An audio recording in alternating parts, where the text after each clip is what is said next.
দেশের সব পলিটেকনিকে শাটডাউন ঘোষণা। বিস্তারিত থাকছে অগ্রযাত্রা ডেস্ক রিপোর্টে। ৬ দফা দাবি পূরণের সুস্পষ্ট রূপরেখা না পাওয়া পর্যন্ত সারা দেশের পলিটেকনিক ইনস্টিটিউটগুলোতে লাগাতার অচলাবস্থা তৈরির ঘোষণা দিয়েছে কারিগরি ছাত্র আন্দোলন। এর অংশ হিসেবে আজ মঙ্গলবার থেকে সকল পলিটেকনিকের শাটডাউন কর্মসূচি শুরু হচ্ছে। সোমবার রাতে কারিগরি ছাত্র আন্দোলন বাংলাদেশের দফতর সম্পাদক মোহাম্মদ সাব্বির আহমেদের সই করা প্রেস বিজ্ঞপ্তিতে এই ঘোষণা দেওয়া হয়েছে।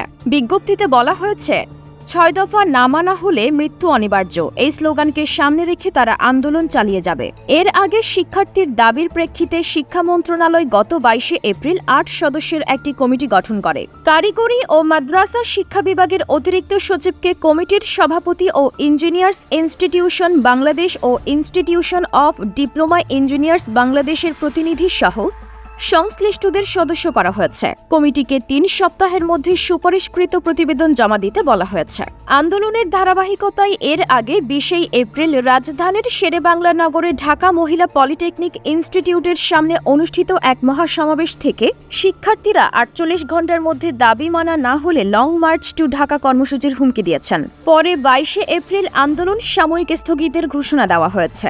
এর আগে ১৮ এপ্রিল ঢাকায় কাফনের কাপড় পরে গণমিছিল, ১৭ এপ্রিল রাতে মশাল মিছিল এবং ১৬ এপ্রিল তেজগাঁও ৭ রাস্তা মোড়ে সকাল থেকে সন্ধ্যা পর্যন্ত সড়ক অবরোধ করে আন্দোলন চালিয়েছে শিক্ষার্থীরা। ছাত্রদের দাবির প্রতি দৃঢ় অবস্থান এবং লাগাতার কর্মসূচির মধ্য দিয়ে কারিগরি ছাত্র আন্দোলন এবার দাবি আদায়ে চূড়ান্ত চাপ প্রয়োগের পথে হাঁটছে।